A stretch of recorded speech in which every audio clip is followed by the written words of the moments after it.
Welcome. Today we will dive into two of my favorite subjects, namely narratives and video games. I have chosen to discuss the narrative and game design of Hogwarts Legacy, developed by Avalanche Software and published by Warner Bros. Games. The reason I chose this game out of so many excellent video games is because of its characters and the individual experiences given to the players. Then, naturally, it was about time I got my Hogwarts letter and became an official Hufflepuff. The game was designed with the player in mind, especially those players who have watched or read Harry Potter.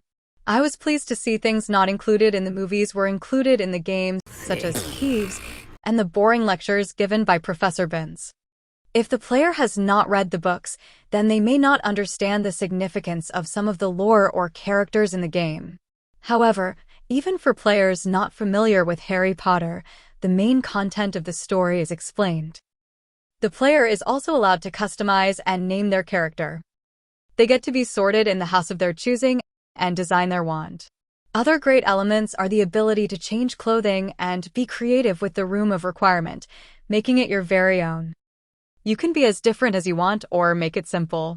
The game allows the player to make many personalized choices, making the gameplay meaningful and interactive.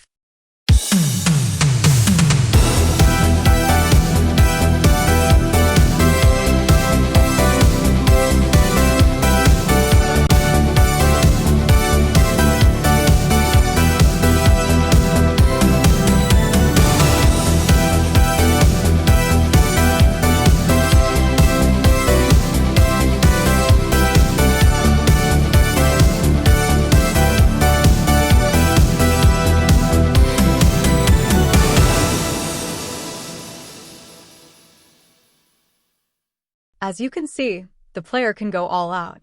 From strange to fancy top hats. The gameplay consists of dueling, flying, exploring, learning spells, and solving puzzles. It is an open world, though the player must get to Hogwarts first before they are given this freedom. It should also be noted that some places are not accessible until the player has learned certain spells. As far as the narrative goes, Hogwarts Legacy includes an intriguing plot, characters, and lore. The lore is lower on the list because much of the game's lore is established through the Harry Potter movies and books. If the player wishes, they can inquire further into the lore by talking with characters, or they can read the different field guides found throughout the world. Meanwhile, the main plot is clear and will be practically the same for every player except for a choice near the end and one quest which is based upon the player's house. The storyline ends up looking something like this, or as Schell calls it, the combinatorial explosion. This outline weakens the impact of the choices as everything leads to the same result. For example, to continue the main quest, Ravenclaw has you go to the Owlery, while Hufflepuff takes you to Azkaban.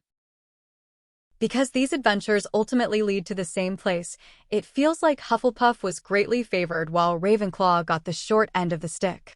But from the very beginning of the game, you know your objective: stop the bad guy.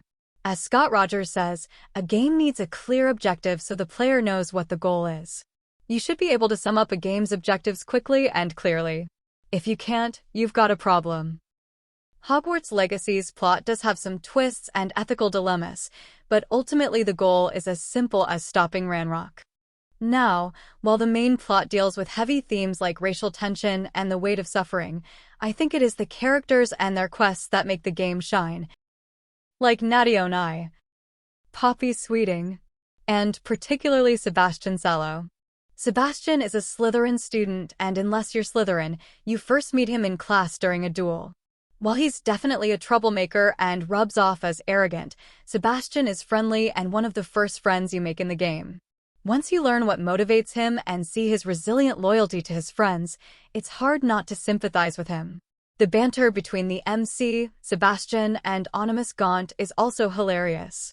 It was during his quest lines that the game captured the relationship between the player's choice and the system's response, characterizing the depth and quality of interaction, as talked about by Katie Salen and Eric Zimmerman. I felt like I was having true-to-life conversations where the characters were actively listening. When I said something Sebastian didn't like, he got mad at me, and I was mad at him in return. It was a familiar feeling from when I got into arguments with my real friends. While the MC couldn't actually storm off, I could hear her shouting, "Fine, I'll go hang out with Poppy instead." This doesn't just apply to Sebastian, but to all the characters you can speak to. You can be the sweetest kid in the school or the biggest bully, and each character has a well-written response. Such as these scenes.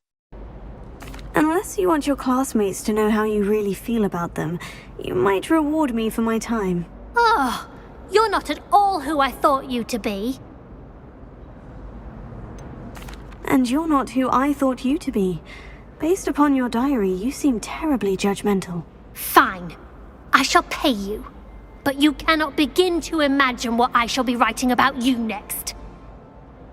Here you are. Well, lesson learned. I certainly won't be practicing any charms in the library again anytime soon. Now, to work out where I went wrong. Perhaps I should start brushing up on my Latin. Furthermore, Sebastian's quest does have a meaningful choice at the end, unlike the main plot. There are consequences, and the decision alone isn't so black and white. Without revealing too much, many players, such as myself, will be conflicted about whether or not to turn Sebastian in. He has gone down a dark path, all in the hopes of saving his sister. But as I look at the quests of Natty and Poppy, there are similar themes of wanting to ease suffering, which then of course connects back to the main story. So while the overall plot was generic with meaningless choices, these characters and their stories saved the narrative of the game.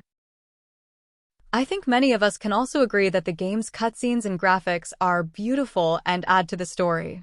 The graphics are realistic from the textures used, the glassy eyes, and Professor Fig's wrinkles.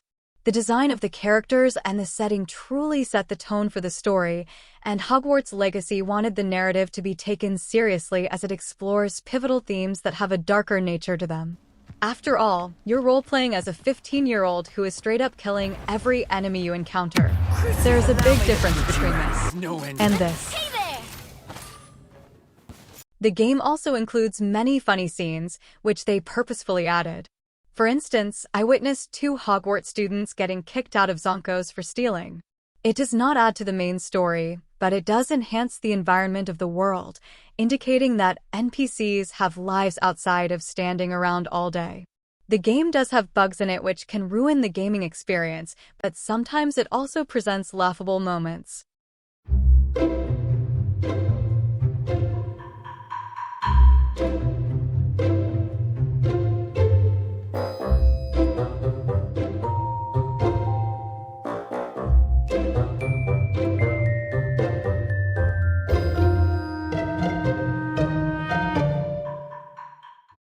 Then, in recent news, Hogwarts Legacy will be getting some new content, including the exclusive PlayStation quest, Haunted Hogsmeade. There are many ongoing theories on what else will be added, but I'm certain players will enjoy whatever is released and that it will be worth the wait.